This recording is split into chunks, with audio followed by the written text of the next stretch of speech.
Halo Sobat Bahasa. Bahasa Indonesia adalah jendela untuk mengenal budaya Nusantara yang kaya.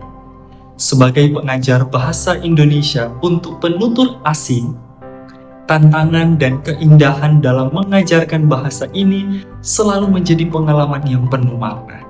Saat ini, kita akan berbincang dengan salah satu pengajar BIPA, mendalami bagaimana mereka membangun jembatan bahasa dan budaya untuk para pelajar dari berbagai belahan dunia. Mari kita simak perjalanan, inspirasi, dan dedikasi mereka dalam memperkenalkan bahasa Indonesia ke panggung internasional.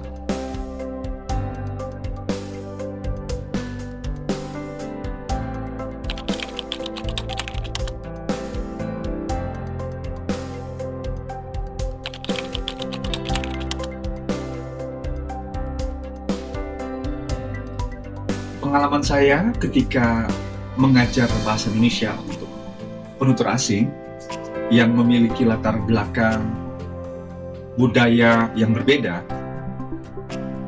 adalah yang terpenting mengajarkan mereka tentang budaya Indonesia sehingga mereka boleh mengerti, mereka boleh memahami budaya Indonesia dan mereka mengetahui dan ketika mereka ingin datang ke Indonesia, maka mereka akan mempraktikkan budaya Indonesia di negara Indonesia.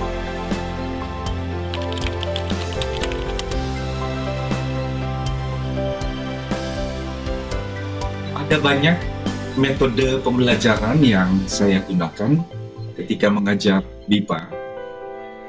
Di antaranya, ya tentu saja yang pertama itu metode ceramah, kemudian ada metode diskusi, ada juga metode pembelajaran bahasa berbasis teks, kemudian ada juga metode pembelajaran dengan latihan atau drill.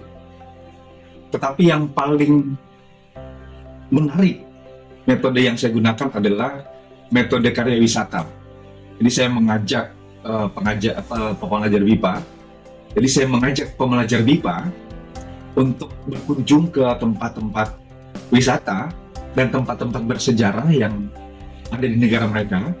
Kebetulan saya pernah mengajar di India, maka saya mengajak mahasiswa saya, pembelajar BIPA, untuk berkunjung ke tempat-tempat wisata dan tempat-tempat bersejarah yang memang sangat banyak di India, khususnya di New Delhi.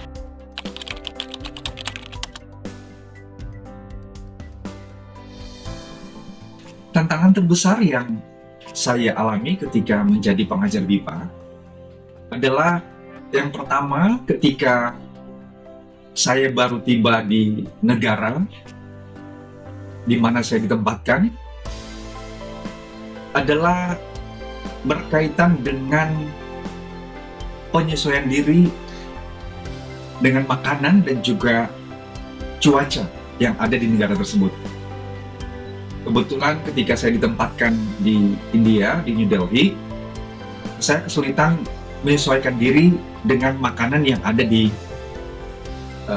India. Kemudian pada musim tertentu atau pada bulan-bulan tertentu, yakni mulai bulan Mei, Juni, Juli, di India itu mengalami cuaca yang cukup panas, atau mungkin dapat saya katakan sangat panas. Walaupun Indonesia negara tropis, tapi India jauh lebih panas pada bulan-bulan tersebut. Suhunya bisa mencapai 42 sampai 46 derajat. Itu yang pertama. Kemudian yang kedua, kesulitan di kelas ketika pembelajar itu memiliki banyak bahasa yang mereka kuasai, tetapi mereka tidak bisa berbahasa Inggris. Jadi sebagai pengajar, saya kesulitan untuk membagi atau mengajar mereka berbahasa Indonesia. Akhirnya ada cara, yaitu saya meminta bantuan dari mahasiswa lain yang bisa berbahasa yang mereka kuasai untuk membantu saya mengajarkan bahasa Indonesia untuk mereka.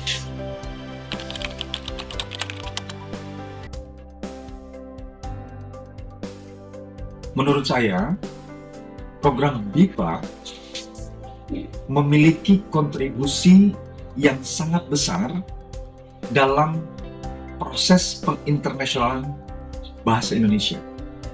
Jadi sekali lagi, program BIPA memiliki kontribusi yang sangat besar dalam proses penginternasionalan bahasa Indonesia.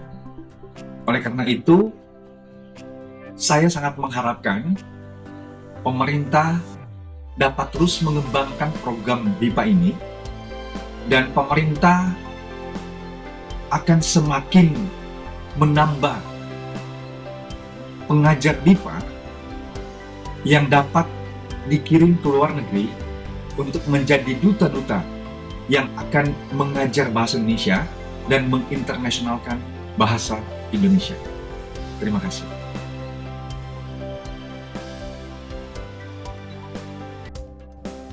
Melalui dedikasi para pengajar BIPA, bahasa Indonesia terus mendunia, menjadi jembatan budaya yang menghubungkan Indonesia dengan dunia.